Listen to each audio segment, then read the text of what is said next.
In this video, we're going to look at one method of adding mixed numbers. So the way we're going to do this is that we're going to add any whole numbers we have.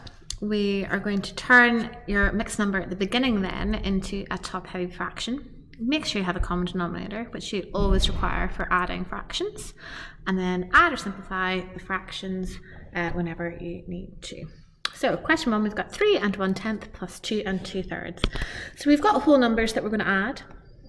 So we're going to add 3 and 2. 3 and 2 gives you 5. So we've now got 5 1/10 plus, and we've still got our 2/3 that we need to add in. So you add the whole numbers. You can even think about that separately. 3 add 2 gives you 5. We write that 5 at the beginning, and you still got your two fractions, 1/10 plus 2/3. Now we turn this number at the beginning, our mixed number, 5 1/10, into a top-heavy or improper fraction. So remember, to do this, we multiply our 10 and 5, and we add on the 1. So 10 times by 5 is 50, add 1 is 51. So we've got 51/10, because 5 wholes are 50/10, and 1 gives you 51/10. And we're adding this to 2/3. Okay, so we've added our whole numbers, we've turned that mixed number at the beginning into a top-heavy fraction. Now we need to get our common denominator. So our common denominator, our lowest common multiple of 10 and 3 is going to be 30. So to turn 10 into 30, we times by 3, and what we do to the bottom, we do to the top. And to turn 3 into 30, we times by 10, and what you do to the bottom, you do to the top. So 51 times by 3 is going to give you 153 over 30, plus 2 times by 10 is 20, 3 times by 10 is 30. So we have our common denominator. Now all you need to do is add your numerators, 153 plus 20 all over 30. 153 add 20 is 173 over 30. And then trying to think about how many times 30 goes into 173.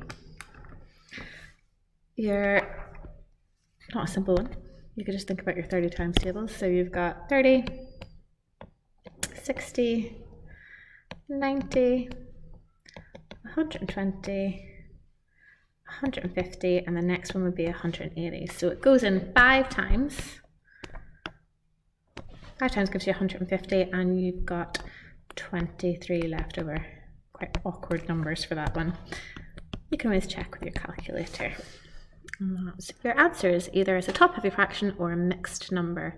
You should really finish off with a mixed number because the question had a mixed number. If the question has mixed numbers, you should aim to have your answer in the same form. Okay, question 2 then. We've got 4 8/15 plus 3 1/3. So again, we are adding our whole numbers. 4 add 3, that gives us 7. So we'll write our 7 at the beginning. And 8/15 plus 1/3. Now we're going to turn this first number into a top-heavy fraction. So we're going to multiply 7 and 15 and add on your 8. I'm going to go to the side to do some working for this one. 15 times by 7, 7 5s are 35, 7 1s are 7, and 3 is 10.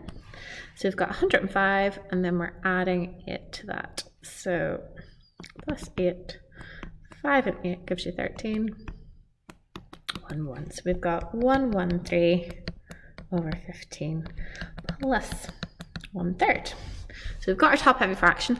Now we need our common denominator. Now the lowest common multiple of 15 and 3 is 15, because we can just multiply 3 by 5 to give you 15. And what we do to the bottom, we do to the top. So we'll have 113 over 15 plus 5 1s are 5, 5 3s are 15, plus 5 over 15. And add our numerators again. So 113 plus 5 over 15 gives you 118 over 15. And again, quite awkward numbers for this one. Just depends how many times 15 goes into your 118. So 15, 30, 45, 60, 75. We've got 90, 105, we're getting close. And then if you go past that, you're going to get to 120, which is too big. So actually it goes in 1, 2, 3, 4, 5, 6, 7 times. So 7 gives you 105, and how do you get from 105 to 118? You add on 13, so 7 and 13/15. Very likely that your numbers will be significantly simpler than that. But that's you, those are your answers for those.